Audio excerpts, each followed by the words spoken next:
Hola a todos y bienvenidos al curso básico de MATLAB nivel 3. Mi nombre es Luis Enrique Quirino Aguilar y el día de hoy veremos primer proyecto 3. Bien, ahora como ya tenemos terminada nuestra estructura general de algoritmo, ahora sí podemos empezar a trabajar con distintas partes de él. Primero nos centraremos en la parte de cálculo de parámetros, es decir,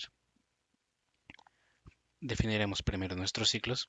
Sabemos que nuestra área determinada debe ser mayor que la que definiremos al principio, entonces utilizaremos nuestro ciclo while, en donde nuestro ciclo while estará corriendo hasta que el área del triángulo, el, el área del triángulo, por ejemplo, si queremos que este ciclo sea el ciclo para esta parte, sea nuestra sección del ciclo para el triángulo, mientras el área del triángulo sea menor que área determinada, este ciclo se estará corriendo.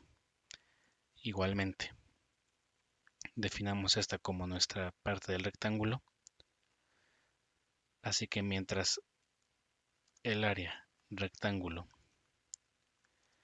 sea menor que nuestra área determinada, este ciclo se estará corriendo y del mismo modo para nuestro pentágono, mientras área del pentágono sea mejor que el área determinada, este ciclo continuará con sus iteraciones. Ahora sí, de modo que en cada uno de nuestros ciclos tengamos pocas líneas de código para que su visualización sea sencilla, lo que haremos será empezar a crear funciones. Esto para que solamente llamemos la función dentro de nuestro código y esta calcula nuestras áreas y las estemos comparando. Así, queremos que nuestra función nos entregue un área y aquí definiremos, por ejemplo, área del triángulo, donde necesitamos de entrada una base y una altura.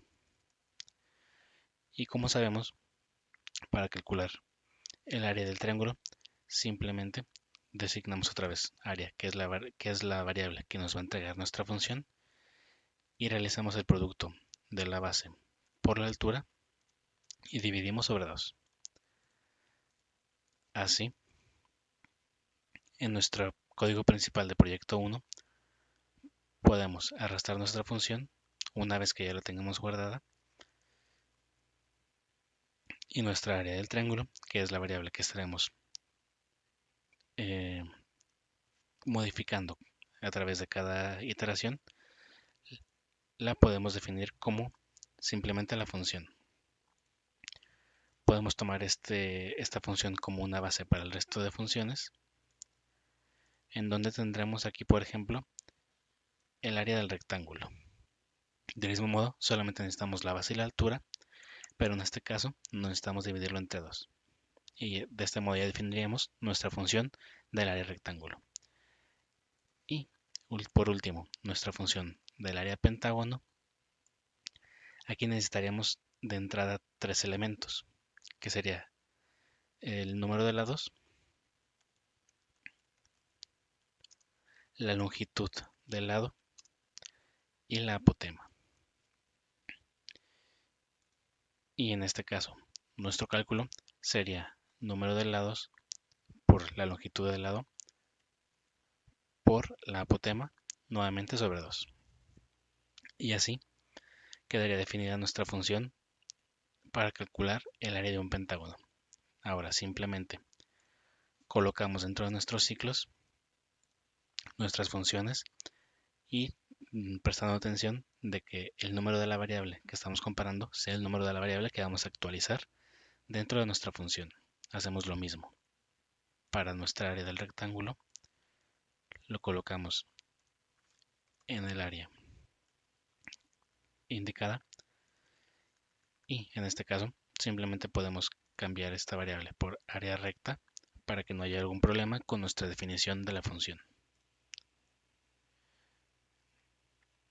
Así que ya hemos definido nuestras funciones para el cálculo de áreas y solamente necesitamos guardarlas, recordando que tenemos que tenerlas guardadas en la misma carpeta donde tenemos nuestro código principal. Y como podemos ver en nuestro espacio de trabajo, pues efectivamente tenemos nuestras funciones donde está el código principal, que en este caso es proyecto 1. Bien, ahora ya nos hemos asegurado de que en cada una de las iteraciones de nuestro código, el área, que es la que estamos ingresando en el ciclo, se va a ir actualizando. Sin embargo, podemos ver que necesitamos un área triángulo de inicio para calcularlo. Ahora sí, podemos hacer uso de los vectores que hemos definido anteriormente. Solamente puede ser recomendable agregar un comentario junto a cada vector para recordar qué es lo que está dentro de cada elemento. Es decir, en este caso es base y altura. Nuevamente, aquí tenemos una base y una altura. Y en este caso tenemos número de lados, longitud del lado y la apotema. Así que ahora es donde entramos con el uso de vectores. Es decir, queremos calcular el área de cada uno de nuestros vectores, el área de cada una de nuestras figuras, con los parámetros que se nos dio. Entonces, podemos hacerlo directamente con las funciones que definimos y del vector mismo. Es decir, que nos estamos ahorrando la declaración de variables, por ejemplo, lado rectángulo, base rectángulo, altura rectángulo, base triángulo, altura triángulo y así, en lugar de tener que estar especificando cada una de esas variables independientemente, hacemos el uso de vectores y simplemente definimos nuestras áreas. Por ejemplo, área triángulo. ¿Qué hacemos? Llamamos a nuestra función área tri. Sabemos que requerimos la base como primera entrada y la altura como segunda. Es decir, si notamos que tenemos nuestro vector de parámetros de triángulo, solamente necesitamos el primer elemento para la base. Es decir, llamamos el vector parámetros de triángulo y al primer elemento que aquí definimos, que es la base. Y del mismo modo, llamamos al vector de parámetros del triángulo, ahora el segundo elemento que definimos anteriormente, que es la altura. Y de este modo es que podemos obtener el área del triángulo a través de nuestras funciones y nuestros vectores previamente definidos. Igualmente, hacemos lo mismo ahora para el rectángulo, es decir, llamamos a nuestra función que declaramos anteriormente y utilizamos los elementos de nuestro vector de parámetros. Es decir, llamamos al vector de parámetros de rectángulo 1, que es la base como dijimos anteriormente, y después el vector parámetros de rectángulo 2, que es la altura. Y lo mismo se repite nuevamente para nuestro pentágono. Área de pentágono, números de lados. Declaramos que era el primer elemento, vector de parámetros del pentágono 1, y vemos que el resto de elementos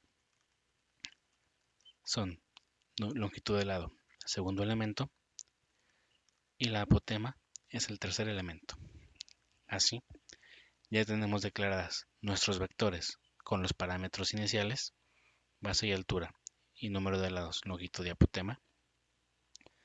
Nuestra área inicial o nuestra área 1, que va a ser el área con la que empezaremos nuestros ciclos, y los ciclos para que se estén repitiendo ciertas operaciones hasta que se cumpla la restricción.